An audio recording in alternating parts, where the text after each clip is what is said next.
sebuah perilaku kesehatan atau health behavior gitu ya. Yaitu suatu tingkah budaya masyarakat dan perilaku perorangan yang erat hubungannya dengan masalah atau status kesehatan dari masyarakat atau individu itu sendiri. Jadi yang disebut perilaku kesehatan adalah suatu pola tingkahnya yang bersifat budaya dari masyarakat ataupun sifatnya dari perorangan, yang mana perilaku itu berkaitan atau budaya itu berkaitan dengan masalah status kesehatan. Kemudian kalau definisinya perilaku kesehatan menurut Skinner adalah suatu bentuk respon dari individu terhadap adanya stimulus atau rangsangan yang berkaitan dengan keadaan sakit atau penyakit, kemudian sistem pelayanan kesehatan, makanan, bisa minuman, bisa lingkungan gitu ya. Jadi ketika respon individu dengan adanya stimulus itu tadi nanti akan berakibat terhadap itu tadi sakit, kemudian sistem pelayanan ada hubungannya dengan makanan, minuman, dan lingkungan, itulah yang disebut dengan perilaku kesehatan. Ini menurut definisinya Skinner. Nah, perilaku kesehatan sendiri mencakup beberapa hal, yaitu yang pertama perilaku terhadap sakit dan penyakit, di mana tingkat pencegahan penyakit sendiri ada beberapa tahapannya. Yang pertama adalah health promotion behavior atau promosi kesehatan gitu ya. Ini perilaku yang ada kaitannya dengan untuk peningkatan kesehatan. Jadi kalau boleh dibilang untuk yang health promotion ini kondisi individu masih dalam keadaan sehat. Jadi sifatnya hanya untuk peningkatan pemeliharaan kesehatan. Yaitu misalnya perilakunya adalah makan makanan yang bergizi misalnya. Kemudian bisa olahraga, jadi posisi masih sehat untuk menjaga kesehatannya dengan melakukan aktivitas atau berperilaku yang sehat, yaitu dengan makanan yang bergizi, kemudian berolahraga. Kemudian yang kedua adalah perilaku pencegahan penyakit, health prevention. Ini misalnya dengan melakukan imunisasi misalnya, tidur menggunakan kelambu biar tidak digigit nyamuk misalnya. Ini juga posisinya masih dalam keadaan sehat. Kemudian yang ketiga health seeking. Health seeking itu perilaku dengan pencarian pengobatan. Kalau posisinya yang C ini berarti individu sudah dalam keadaan sakit. Jadi di mana di situ ada usaha untuk mencari tahu penyakitnya. Biasanya dia akan melakukan pencarian penyakitnya ke fasilitas kesehatan. Baik itu fasilitas kesehatan yang sifatnya modern atau tradisional. Ini juga sangat dipengaruhi oleh persepsi dari masyarakat atau dari individu itu. Jadi kadang-kadang tidak semua lapisan masyarakat itu mencari pengobatannya atau untuk menyelesaikan penyakitnya ke fasilitas kesehatan yang sifatnya modern. Bisa jadi mereka ke fasilitas kesehatan yang sifatnya tradisional. Misalnya kalau patah tulang ya ke tukang urut misalnya. Jadi tidak ke fasilitas kesehatan yang ke rumah sakit dia harus dironsen dulu misalnya. Ada yang memang budayanya seperti itu. Itu termasuk juga perilaku kesehatan dia yang sifatnya health seeking, mencari pengobatan. Kemudian tahapan yang keempat yaitu perilaku yang berkaitan dengan pemulihan kesehatan, health behavior. Ini bisa jadi orang yang sakit sudah sembuh gitu ya, perlu perilaku untuk pemulihan kesehatan. Misalnya dengan melakukan diet, ini contohnya untuk pasien-pasien yang DM misalnya, dia kan tetap harus menjaga makannya gitu ya, mematuhi anjuran dokter. DM, hipertensi, nah itu masuknya di health rehabilitasi behavior. Kemudian ada perilaku terhadap sistem pelayanan kesehatan, yaitu respon seseorang terhadap pelayanan kesehatan, baik tadi saya bilang modern maupun tradisional. Ini juga persepsi individu atau masyarakat sangat dilihat dari beberapa hal. Salah satunya adalah fasilitas pelayanan. Orang biasanya akan mencari fasilitas pelayanan yang dia mungkin lengkap gitu ya. Ada yang mungkin mencari fasilitas pelayanannya yang nyaman gitu ya. Saya berani bayar mahal enggak apa-apa, yang penting pelayanannya nyaman misalnya. Kemudian tergantung dari petugasnya. Ini juga kadang-kadang mempengaruhi perilaku individu atau masyarakat terhadap sistem pelayanan kesehatan. Oh, kalau di rumah sakit A petugasnya judes-judes misalnya, galak-galak. Kalau bersalin di rumah sakit sana bidanya galak-galak misalnya. Saya nggak mau bersalin di sana. Nah, ini juga akan mempengaruhi individu atau masyarakat untuk berperilaku terhadap sistem pelayanan kesehatan. Obat. Kadang orang punya persepsi atau masyarakat punya persepsi. Oh, kalau berobat ke puskesmas itu obatnya yang murahan, yang nggak ada grenjengnya misalnya. Dulu kan kalau zaman dulu kan hanya dimasukkan di plastik gitu ya, kemudian dibungkus begitu. Nah, itu juga akan mempengaruhi, mungkin orang-orang akhirnya nggak mau kalau berobat ke puskesmas obatnya murahan, nggak sembuh misalnya. Ada yang seperti itu. Itu juga mempengaruhi perilaku terhadap sebuah sistem pelayanan kesehatan. Yang ketiga, perilaku terhadap makanan atau nutrition behavior. Jadi bagaimana individu atau masyarakat itu perilakunya terhadap makanan ini berkaitan dengan lifestyle gitu ya, atau gaya hidup yang mungkin ketika zaman sekarang semua serba fast food gitu ya, semua tinggal pencet makanan datang sendiri gitu ya. Jadi pola-pola makannya juga sudah berubah. Kemudian yang keempat, perilaku terhadap lingkungan kesehatan, environmental health behavior.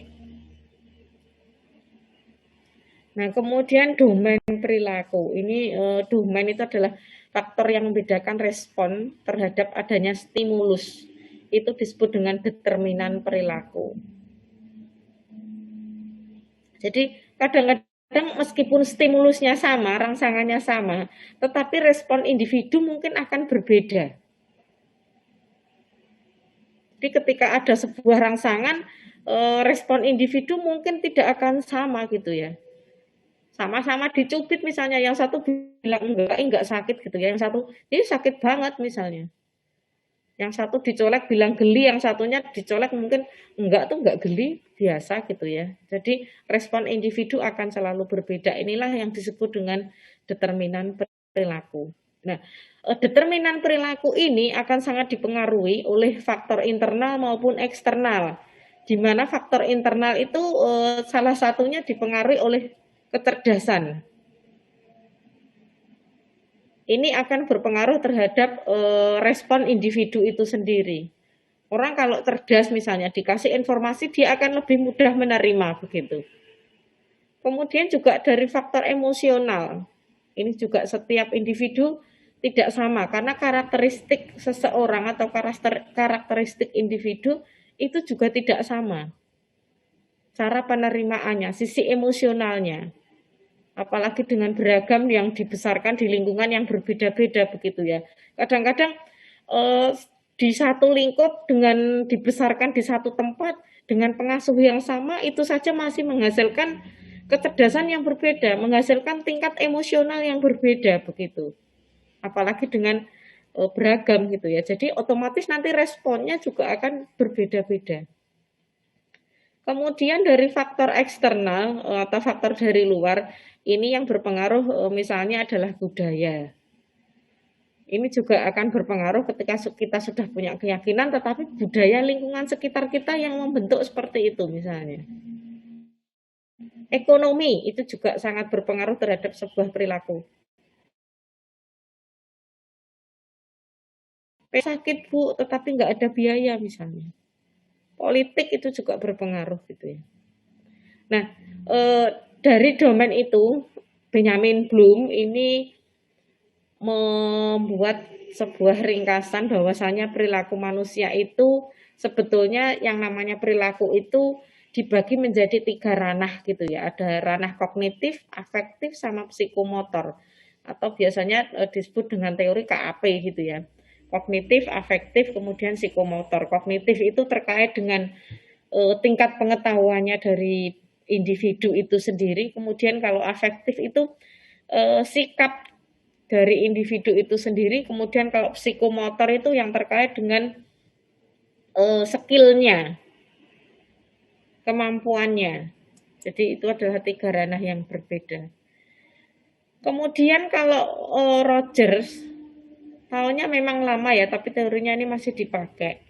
Bahwasanya individu itu akan mengadopsi sebuah perilaku. Jadi perilaku itu kan tidak serta-merta terbentuk gitu ya. Misalnya saya contohkan, saya tuh pengen punya anak. Itu yang rajin misalnya. Rajin itu adalah sebuah perilaku yang dia sifatnya tidak innate gitu ya, tidak dari lahir, tetapi dia harus dibentuk oleh lingkungan. Bagaimana sih menjadikan anak itu jadi anak yang rajin gitu ya? Itu ada tahapannya gitu ya. Yang pertama dia misalnya ini harus aware dulu gitu ya, ada sadar. Saya contohkan misalnya yang sulit misalnya imunisasi.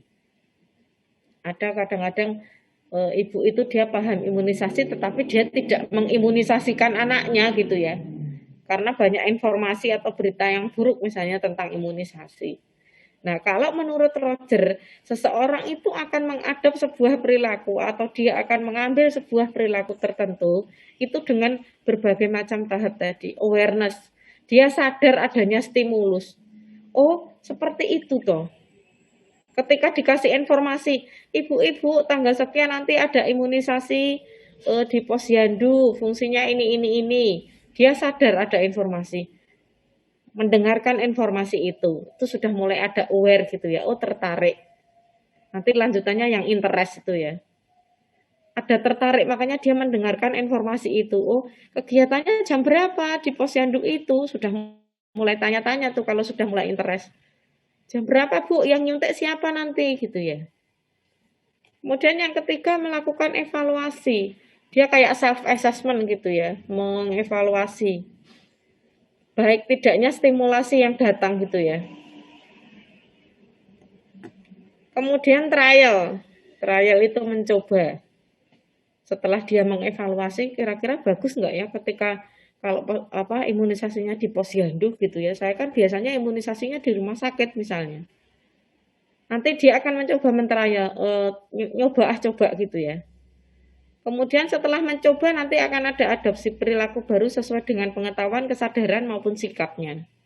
Jadi di posisi adopsi tadi bisa saja dia mengadopsi perilaku itu berkelanjutan, bisa jadi cukup sampai di sini gitu ya. Mencoba perilaku baru, saya sudah datang ke posyandu imunisasi gitu ya. Ternyata kok pelayanannya nggak bagus ya misalnya. Bisa jadi nanti dia tidak mengadop perilaku itu, tetapi membuang perilaku itu, atau sebaliknya gitu ya. Dengan pengetahuannya yang bagus, sikapnya yang bagus, kemudian diadopsilah perilaku itu. Oh ternyata imunisasi di posyandu itu sangat bagus gitu ya. Baik untuk kesehatan anak saya misalnya. Nah ini beberapa faktor yang mempengaruhi perilaku menurut teorinya Lawrence Green.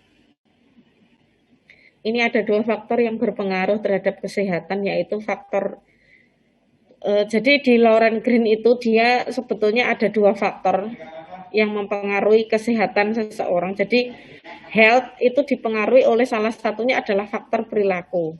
Kemudian bisa dipengaruhi di luar perilaku. Jadi sehat dan tidaknya itu bisa jadi tidak karena perilaku saja gitu ya, bisa faktor lain di luar perilaku. Di mana perilaku sendiri terbentuk menjadi 3 faktor, yaitu faktor predisposing. Faktor predisposing itu isinya adalah pengetahuan, sikap, kepercayaan, belief gitu ya, keyakinan, value. Jadi pengetahuan itu ya pengetahuan yang dipunyai oleh ibunya gitu ya. Sikap ibunya atau sikap dari individu itu, kepercayaan itu ya beliefnya gitu ya. Dia ibu itu atau individu itu punya kepercayaan-kepercayaan tertentu misalnya, keyakinan, nilai-nilai, karena nilai-nilai yang dianut oleh setiap individu mungkin tidak sama gitu ya. Kemudian ada faktor pendukung atau faktor enabling, yaitu lingkungan fisik, fasilitas, kemudian sarana kesehatan. Itu menurut Elgrin itu berpengaruh terhadap perubahan perilaku. Kemudian yang ketiga adalah faktor pendorong atau reinforce faktor. Jadi seorang individu itu akan berubah perilakunya bisa jadi karena adanya reinforce faktor gitu ya, atau faktor pendorong. Mau melakukan imunisasi setelah disuruh oleh Pak RT-nya misalnya. Mau melakukan KB setelah Pak Kiainya bilang, oh boleh, ayo pada pasang KB misalnya. Ada yang seperti itu. Jadi dipengaruhi oleh faktor pendorong atau reinforce faktor.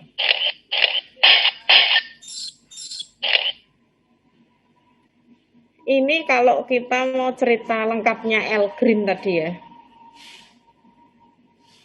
Nah ini perilaku tadi ada di sini. Perilaku itu bisa perilaku individu, kelompok, ataupun sebuah komunitas gitu ya. Ini tadi ada faktor predisposing, reinforce, enabling gitu ya. Nah yang mempengaruhi faktor predisposing, reinforcing, kemudian enabling tadi ya, ini dipengaruhi oleh yang namanya Health Education Component of Health Promotion Program. Jadi yang ada di sini adalah program kesehatan yang ingin disampaikan oleh masyarakat itu apa? Yang dari pemerintah gitu ya. Kemudian juga dipengaruhi oleh policy regulation, kebijakan-kebijakan dari organisasi kesehatan. Misalnya kebijakan dari dinas kesehatan, kemudian dari puskesmas, begitu ya. Ini akan mempengaruhi ini tadi. Faktor enabling tadi ya. Enabling itu ada available of researchers, kemudian accessibility, referral, rujukan, rules and law, skillnya, keterampilannya itu juga berpengaruh. Kemudian kalau teorinya Snehandu-Bikar, jadi perilaku itu merupakan sebuah fungsi. Jadi kalau menurut Snehandu, sebelum seseorang itu melakukan perilaku ada, atau sebelum munculnya behavior itu ada yang namanya intention behavior atau niat. Itu menurut teorinya Snehandu. Jadi sebelum kita berperilaku ada yang namanya niat, intention behavior. Kemudian perilaku sendiri dipengaruhi selain niat, itu juga dilihat dari dukungan masyarakat atau social support. Jadi seseorang atau individu itu akan melakukan sebuah perilaku ketika ada social support. Dukungan dari masyarakat yang sangat kuat itu akan mempengaruhi individu untuk lebih melakukan perilakunya. Informasi tentang kesehatan, accessibility of information. Jadi informasi tentang kesehatan itu juga akan mempengaruhi individu untuk melakukan sebuah perilaku. Kemudian pengambilan keputusan personal autonomi. Kemudian situasi untuk bertindak, action situation gitu ya. Kadang-kadang ada hal-hal yang membuat individu itu untuk segera melakukan sebuah perilaku. Kalau teorinya WHO, perilaku itu muncul karena beberapa alasan. Jadi seseorang berperilaku itu karena ada beberapa alasan. Yang pertama, thoughts and feeling. Jadi mainnya perasaan. Perasaan itu dipengaruhi tadi pengetahuan, persepsi, sikap, kepercayaan gitu ya. Kemudian yang kedua adalah personal reference atau orang yang dianggap penting. Ketika misalnya ada nasihat dari ibunya misalnya, oh sebaiknya melahirkannya itu di bidan saja, ibu dulu melahirkan di bidan juga enak, nyaman misalnya, maka individu itu akan melakukan sebuah perilaku, nanti kalau bersalin di tempatnya bu bidan saja, lebih nyaman misalnya. Jadi ada personal reference. Nah, ini yang ditakutkan ketika di fase-fase remaja ya. Remaja itu kadang-kadang personal reference-nya itu justru dari temannya gitu ya. Orang yang dianggap penting itu temannya, yang ngasih masukan temannya. Temannya kalau nggak baik makanya jadinya juga nggak baik gitu ya. Kalau temannya bilang A, pada bilang A gitu ya. Jadi orang yang dianggap penting ini dianggap akan memunculkan sebuah perilaku. Yang ketiga adalah researchers, bisa karena uang, waktu, tenaga gitu ya. Kadang-kadang berperilaku karena itu. Nggak punya waktu misalnya, mau periksa, makanya cari tempat pelayanan yang terdekat misalnya. Kemudian cultural atau budaya, jadi budaya itu akan sangat mempengaruhi individu untuk melakukan sebuah perilaku. Ini tadi untuk pengantarnya terkait dengan konsep perilaku kesehatan. Sebelum kita masuk ke session yang berikutnya. Sampai sini mungkin ada yang ingin didiskusikan?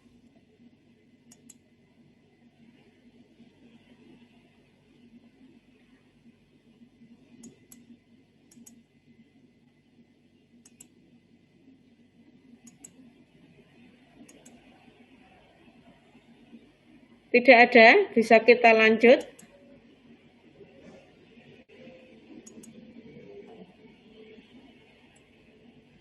Nah, tadi sampai model tadi ya. Jadi ini yang 4 ini adalah sebetulnya teori-teori perubahan perilaku. Jadi bagaimana kita akan merubah perilaku baik itu individu maupun kelompok ataupun itu masyarakat gitu ya.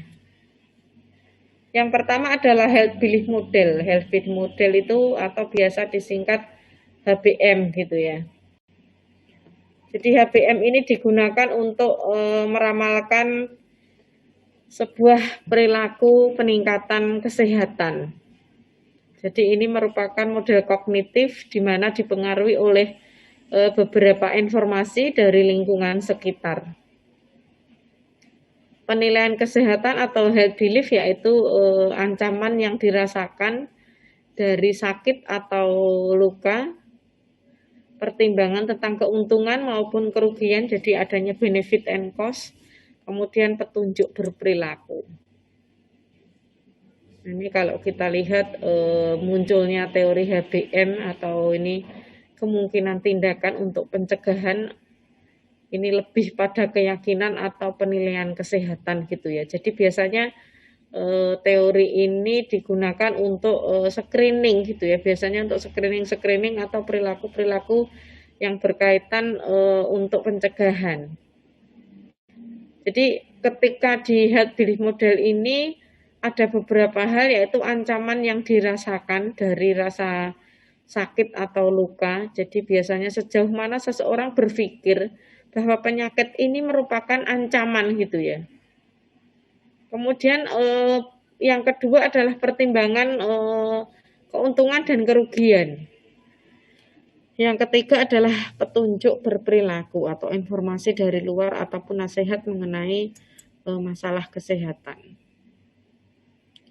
Kalau menurut Rosenstock dan Hobsbawm, inti dari teori ini atau kepercayaan ini adalah menegaskan bahwasanya persepsi seseorang dalam kerentanan dan kemujaraban pengobatan mempengaruhi keputusan seseorang dalam perilaku kesehatan. Jadi kalau menurut HBM ini sendiri berarti bahwa perilaku kesehatan seseorang itu sangat dipengaruhi oleh persepsi individu terhadap adanya kerentanan rentan terhadap sakit, kemudian dan kemujaraban dari pengobatan, artinya sakit yang dialami ini nanti mudah diobati atau tidak gitu. Nah ini dasar dari basic of health belief model. Jadi teori ini dasarnya adalah yang ada di sini adalah likelihood of behavior atau sebuah perilaku. Perilaku itu akan sangat dipengaruhi oleh salah satunya adalah cues to action. Apa itu cues to action? Jadi saya contohkan misalnya perilaku di sini adalah terkait dengan perilaku pencegahan. Misalnya pemeriksaan IVA. Saudara sudah tahu pemeriksaan IVA? Belum. Pemeriksaan IVA itu hampir sama kayak pemeriksaan pap smear. Makanya saya kalau menjelaskan di semester 2 itu susah karena belum pada paham. Jadi pemeriksaan IVA itu adalah screening yang dilakukan yang mestinya dikerjakan oleh wanita usia subur yang sudah menikah, yang sudah berhubungan, yang aktif hubungan seks gitu ya. Itu untuk melihat individu itu berisiko terjadinya kanker leher rahim atau tidak. Jadi intinya untuk men-screening, untuk melihat.